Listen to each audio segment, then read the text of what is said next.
the day. It looks like it will be Infernal Shrines, but how did we get here? Here is our 9 map pool. So Cursed Hollow was banned first. You will not see any Cursed Hollow in this entire series. Sorry, guys that love tributes and bosses and such. Ban on Tomb of Spider Queen.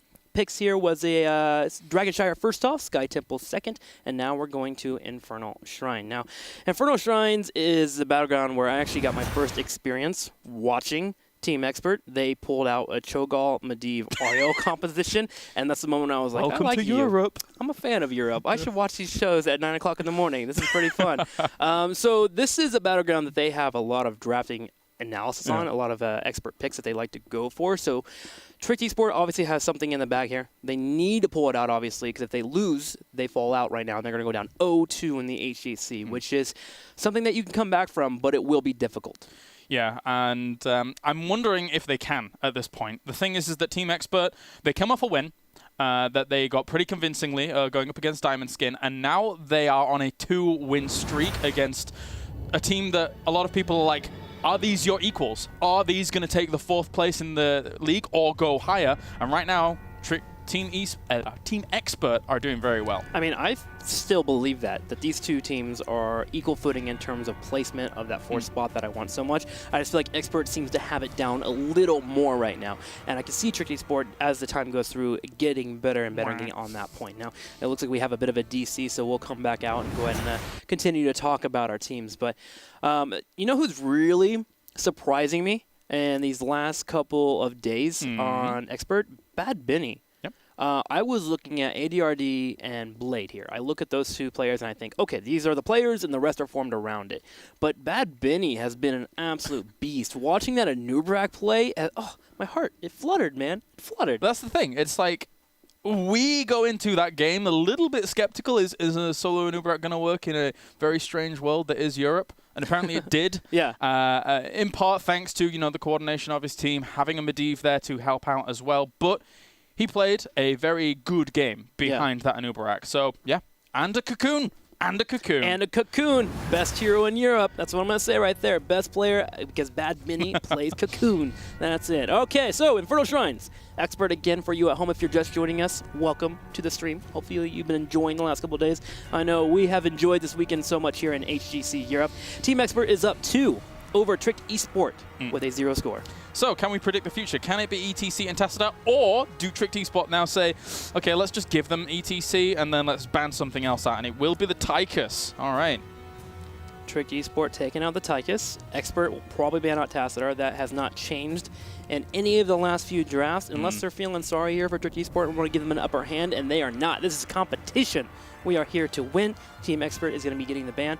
Trick eSport, do they move into Ragnaros? I feel like this is a battleground that you need Ragnaros on if he's available. Yes, he is picked up. Team Expert, though, Medivh suddenly still open. We saw it picked in the last game immediately.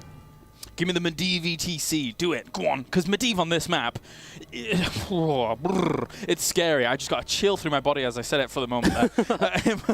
They will follow Punishers. They will follow them, and you will be scared, Trick eSport. Yeah. It's Halloween. Medivh's knocking on your door. He's saying trick or treat, and you're closing that door very quickly, hopefully, because you do not want to be greeting Medivh. Oh, but they are going to go ETC Malfurion. They're going to hold on to it. Well, go ahead. That means now that it's very likely we will see a Medivh in that second ban. Yeah, it is very likely now. ETC and Malfurion get some strong engage. It seems like Bad Benny just wants his ETC, and why not? Friday, he played it spectacular. There were moments where it was like, okay, right now, Bad Benny is making the place for Expert to win. Yeah. He had amazing mosh pits. This is a battleground that ETC and Diablo in particular, when you think Warriors just excel at, because they have chokes to handle, and Power Slide's great in that area. The knockback's great as well as Mosh Pit, and then Diablo, of course, has his isolation engage, and then he can hold that front door. Looking over to Trick eSport, they can hold on or hold off a little bit on their tanks, but we have been seeing Expert ban out Diablo, which seems to be something that they're maybe a little fearful of. I wouldn't mind Trick eSport going all out here and getting those engages they want with the Diablo, but they would need to have some kind of follow-up. You can't have him as a solo tank without any extra damage to back it up. There's Arthas and Vala. All right, so we all know where that Arthas is going. Alex the Pro G, arguably.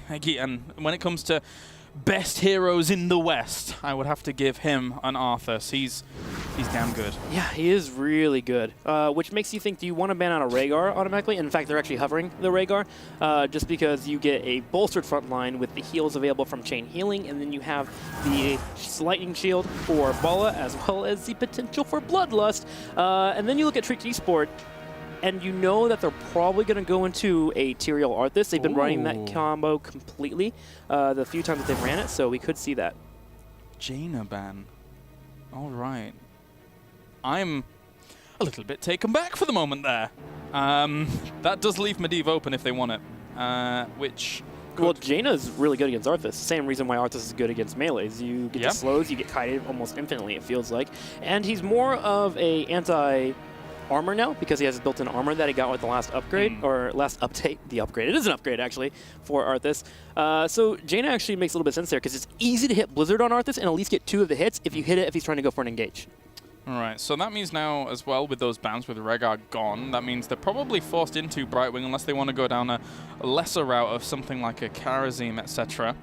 But I doubt they would go that way. Auriel and Uther are in Napi's hero pool. He can use them. It's not like they're unknown commodities, but let's see what Team Expert's going to go for. I would love the Medivh. I would absolutely love the Medivh. Leoric and Volstad. Nice. So now we have the Entomb into Mighty Gust combo, and it's a combo that actually can do well against Arthas, but also Ragnaros to a degree, and you get isolation. The good thing, too, is that you naturally think that you want to go down the path of Auriel here because you have Vala, but Leoric says, I dare you. Please go Auriel here. You're able to get into an engage, you can force an Aegis, and then you get the follow-up, false out again with the Mighty Gust. There's so many things that really work here with the Leoric pick. Yeah, Vala's positioning is going to have to be key. The Entomb into Vala trying to vault anywhere other than forwards is lollable, is the best way to describe that. Expert right now is a little bit lackluster on damage, though. While Falstad can be quite the pain, he's not the guy that really is going to be front-loading and offloading all the damage to kill off somebody. So we're going to need to send something there. There's that Tyrael with the Arthas, so we have the Tricked eSport duo foundation that they love. Brightwing isn't the healer that I probably wanted to have overall. I think the Leoric being here just really said, all right, we can't go Auriel. So they're going to have a hard time dealing with major bursts. Luckily for them, Expert doesn't have insane damage, so Brightwing can live here. The pick for Team Expert needs to be instrumental. Well, it's ADRD, so what are we going for? Who knows at that point? You know, Medivh is still up if he wants him, but... Soul Jin, let's go. We saw him in North America. Yeah, we did. We did. I do want an auto-attacker or some burst. Li Ming could work here, but Li Ming has a hard time around the shrines. Arthas is a good front line against that, and Tyrael is also a thing too, so Li Ming's kind of hard to pull off. You kind of force Falstad to go into auto-attack build, but that doesn't scale into the late game, and at that point you may have lost a couple of shrines already. Show us something crazy. I'm trying to just go through my mind here. I mean, you could go for a melee assassin. Illidan could be okay here, but they have Brightwing and Tyrael and double tank. Let's see. Kerrigan's still up, by the way, too. And it's going to be Sylvanas. It's not that crazy, sorry. Okay, so they're just going for the control of the battlegrounds here, and then if they get a shrine, they get the advantage with Sylvanas. I feel like damage is slightly lacking here overall for this team, especially against a double tank. Luckily, with Brightwing being forced to be picked here, they kind of have smaller heals to deal with, but it's still a thing that I don't know if they have real kill potential unless they get isolation first. Right, it's more about a slow and steady death. Yeah. Drain Hope comes to mind. Drain Hope. Mosh pits have to be key, and then you have the good hammering to follow up, and then you can maybe get a kill from there. Yeah, it's a composition that I only believe an Expert to pull off here against what they're facing off against. Right. I was expecting maybe a bit more of a wilder pick towards the end, but Sylvanas, you know, she's in this weird spot, I suppose, in Europe where she does survive later on down into drafts, and you're like, we're on Infernal Shrines. Of course Sylvanas could be really good. Yeah, all thumbs up and all that. Fonzie. Is that what it's called? I don't know. Yeah, that's funsies. That's definitely a word out here. Funsies. I'm not American. I have no clue. But we will get you brought up while you teach me Europe stuff. I'll teach you American stuff. We'll get some hamburgers. We'll get some fries. We'll eat some Sour Patch Kids. Let's do it. Sour Patch Kids. Let's do the life here. All about the Sour Patch Kids. See, the thing about the comp last game, we also felt that they were a little bit lackluster on damage, but they had the Sulfura Smash, which is one of those things that you just delete somebody. And they also had the vulnerability with Sylvanas at level 16, so Sylvanas drops vulnerability, Ragnaros comes in, kills somebody. But that damage isn't available here as big as you would like. It's going to be on Falstad here to make sure that he's slamming multiple hammerings and that they work in those auto attacks. And, of course, as you mentioned, Leoric is able to get in that front line and hopefully get some drain hopes. It looks like we are ready for game number 3. Can Expert finish it with a 3-0, or is Trick eSport going to start the comeback? Alrighty, I would love to see it go on a little bit further beyond our 3-0 potential that we're seeing from the team on the left-hand side in the blue. It is Team Expert, as we do have, not that gentleman, it will be ADRD on the Falstad. We have Nick going to be playing Sylvanas, Bad Benny on ETC, Curson on Malfurion, and finally Blade will be on Leoric. And on the right side for the red team, it will be a Thernal here for Tyrael Crosby, pulling out the Vala Napa here on the Brightwing Rimmer with the Ragnaros, and in the top, Alex the Progi playing the hero he loves dearly. It's going to be Arthas. All right, so let's see how this is going to play out, obviously. Nick on the Sylvanas is something that is an interesting talking point to me. Don't get to see him quite as often playing on something like that. I'm normally seeing him on like Tychus, on the Valor, on some other things if he gets kind of locked out of those spots. But so it's gonna be cool to watch him playing that out.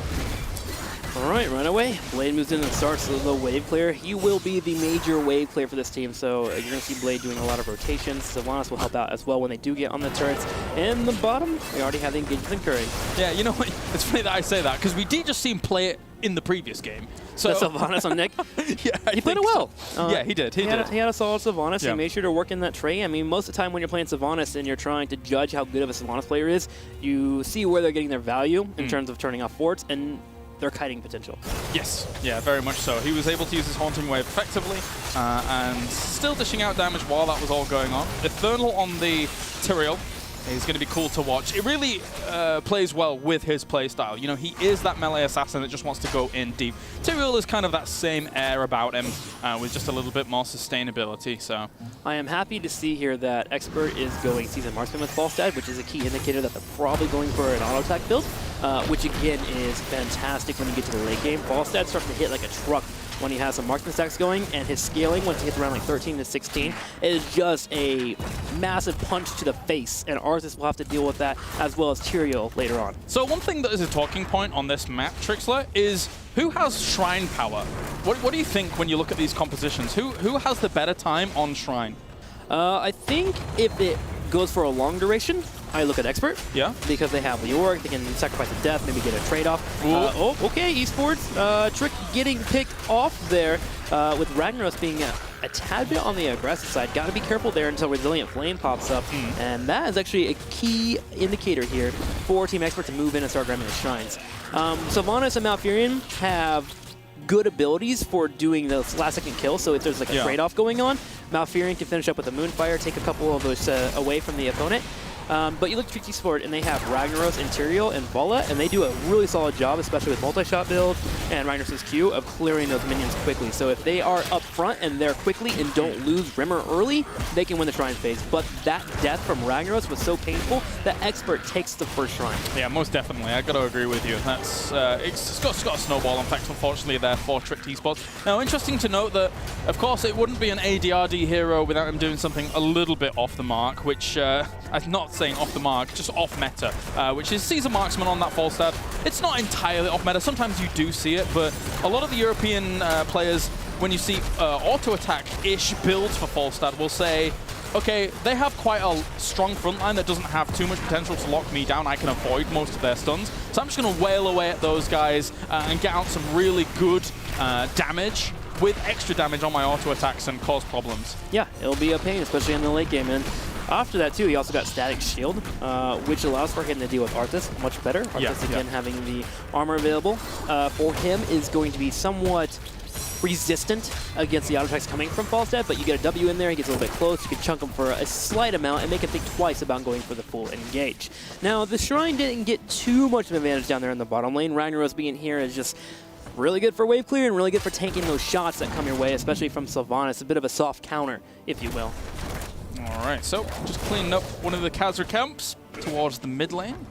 And now it's all a question of where our next shrine is going to be. So either top or mid, considering that one down, pushed down towards the bottom. Now, if it was mid, there are towers already down, you can see here, for Team Expert, which would make a great opportunity if they were able to grab that. It's all about where the towers are down, because then you can launch a really lethal attack. I like how Expert is moving between bottom lane and middle lane and using Sylvanas in this way. It forces responses from happening, and that gives them invade potential. As they go from bottom to top, and they can realize, all right, Arthas is top lane. If Arthas isn't here, they don't really have a strong front line to hold us from fully engaging. Bad Benny can go for the engage, Fallout can fly down, it can get picks while taking mercenary camps. So it's good rotations from them. Them now getting the mercenaries in the bottom, at this point, could work out for them to get the shrine if it spawns in the top. So they get a rotate and they get a fort. And speaking of game forts, they're doing very well down here indeed, especially with the Castle Camp helping out. Jeez, Team Expert, they really know how to exploit Sylvanas when they've been given a little bit of room. For the most part, Strict Esports been a good job of holding this. In terms of levels, they're only about a half a level behind, maybe 3/4, but regardless, it can snowball quickly when you have the Sylvanas on the opposing team if you don't react accordingly. And you can find yourself almost 1.5 to 2 levels behind in the early game. And they're only about a level behind. So that's actually a really good job by them. They just need to get to level 10 after this. The thing is, the Shrine is activating. And if Falstech continues to keep clearing, getting marksman stacks, they're going to get 10 and they're going to get the Shrine, which means Expert has a chance of pushing into the fort in the top right with a heroic advantage. This is the best shrine, I feel, for Tricked Esports, if it's to go over the way to Team Expert, because they do have a wall available to them. Arthur's taking a lot of damage. That was a good power slide from Bad Benny to try and lock him down. Doesn't quite get the kill there. Blade will just Wraith walk away. Remember, he doesn't have hardened bones at level 4, so he is taking still the normal, a sizable amount of damage whilst he's in Wraith Walk.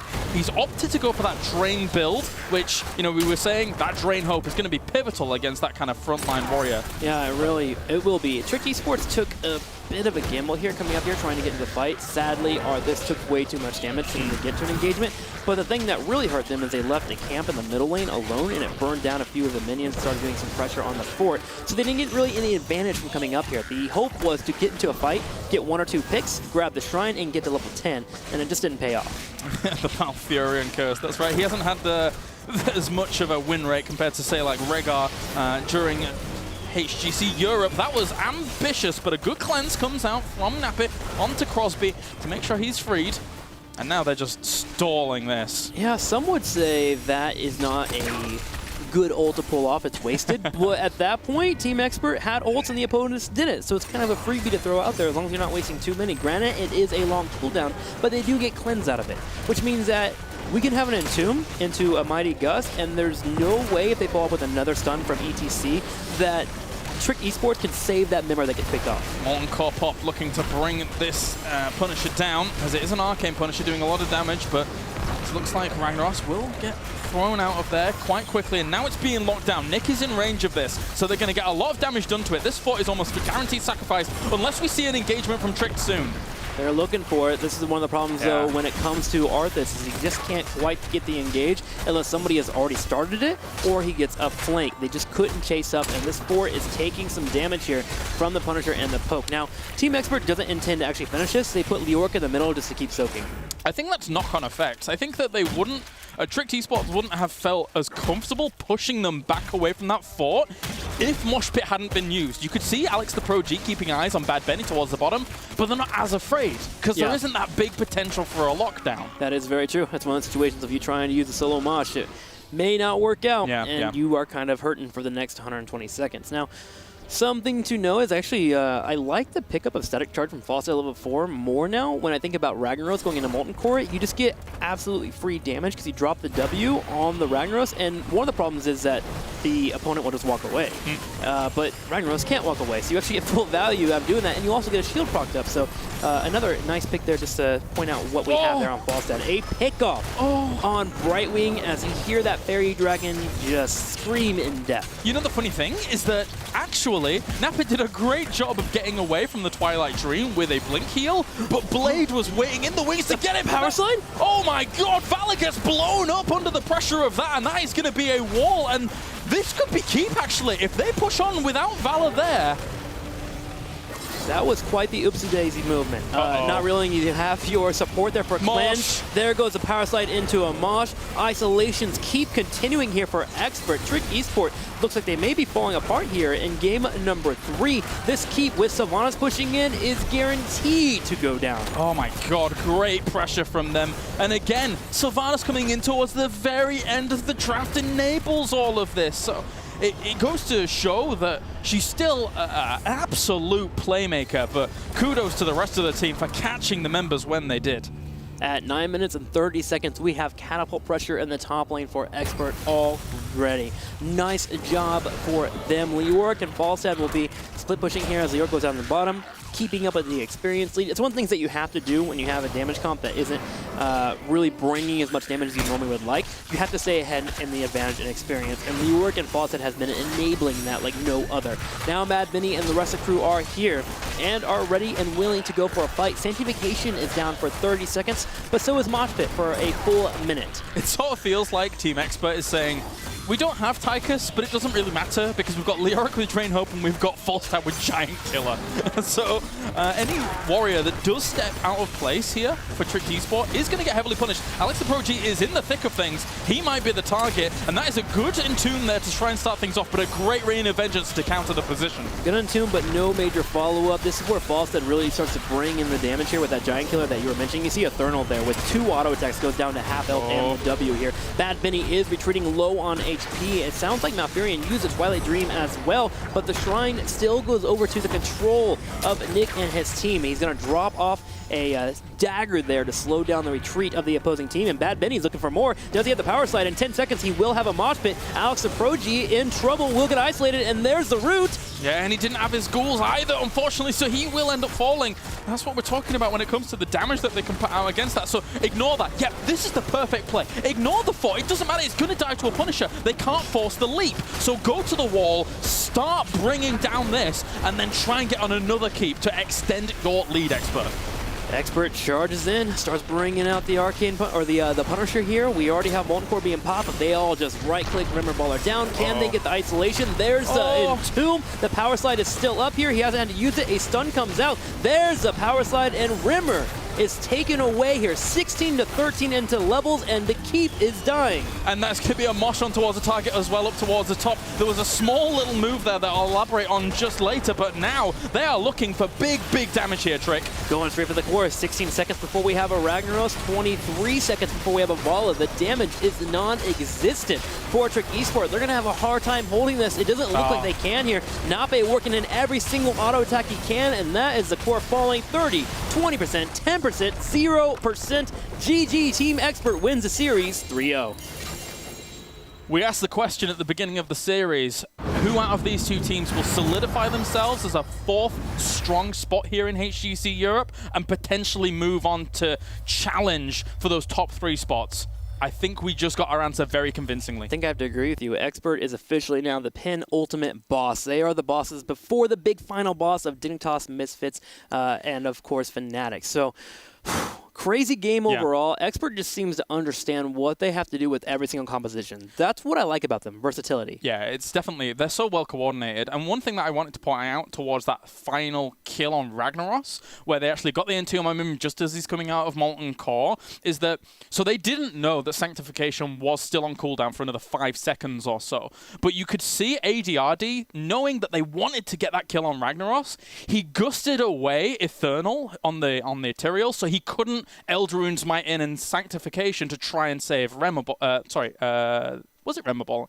No, the Ragnaros. It doesn't matter what it was. The point is that they didn't save him. They couldn't save him. All of these little moves string together to make Expert the experts. Yeah, it was actually insane. It seemed like every single team fight came down to an isolation first, and then it became a 5v4. There was never a scenario where Expert put themselves in a position to be in a straight-up 5v5, where an Arthas could flank or a Tyrael can move in on the maneuver. They just did such a good job of finding targets that were just slightly overextended away from their team, whether it be the entire team was retreating because they knew that they didn't win the Shrine, and so they had a chase down, and all these factors. They really did a great job of just running that composition, making sure Falstad had the follow-up, and they have the roots and the entombs to win every single trade-off. So nice job by them. Gotta love Expert.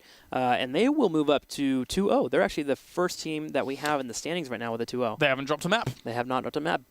Bad Benny. Hello, can you hear us? Hello, Bad Benny. First off, congratulations on being the first 2-0 in the entire tournament. How does it feel? Feels good. Feels good. I like how And cutthroat doing you were.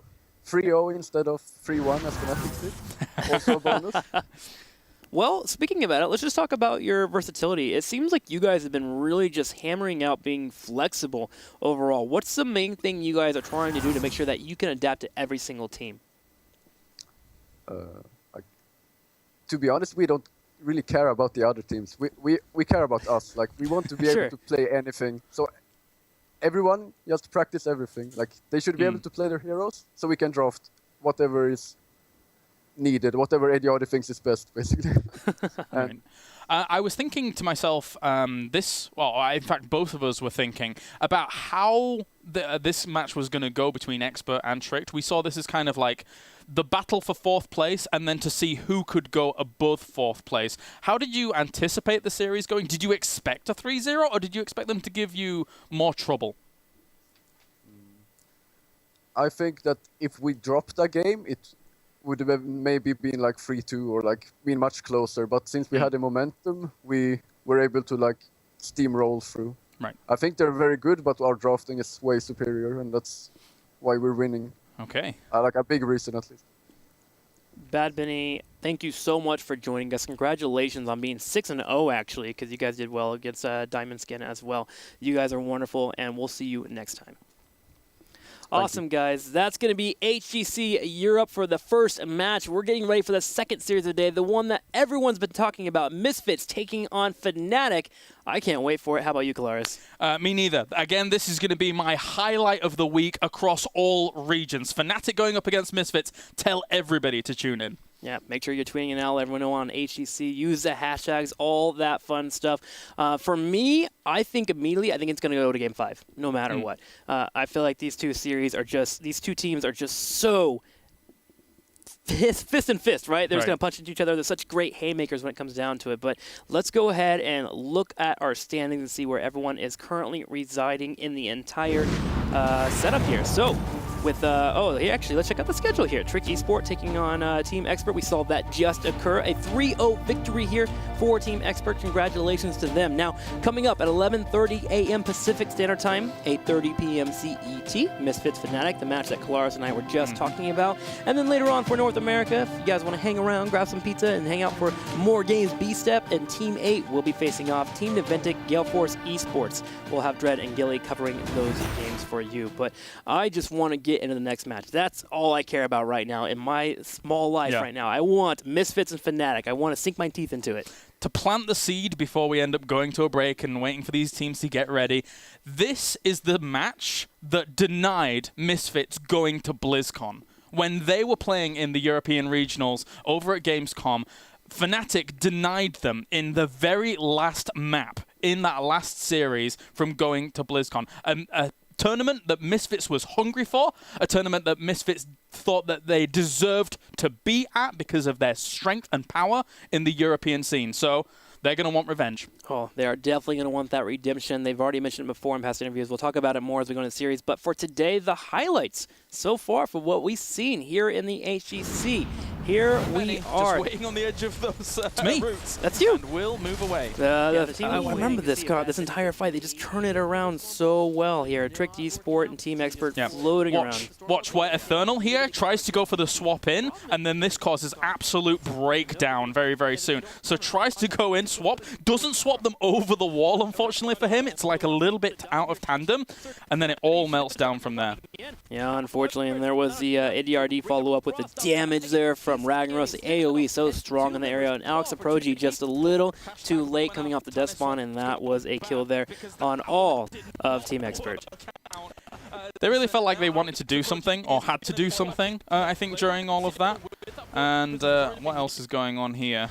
This was a fight where it was the boss. It was a 3v5. Yes. And we had, in the bottom left, Eternal was just going off off on Zeratul taking out Nick. It felt like this is the one moment, actually, of Team Expert that kind of felt like uncoordinated and off. None of the 3 members down towards that bottom corner knew whether they wanted to fight or escape through a portal. So they were always just taking massive AoE damage there from even just a Dahaka, which can do big AoE damage, and then, yeah, kind of crumbled there. Well, if you enjoyed those highlights, make sure to check it all out on our YouTube. We've been, of course, showing everything there. HearTheStorms.com/esports. You can find everything about the HGC. We'll be back with our next match after this commercial break.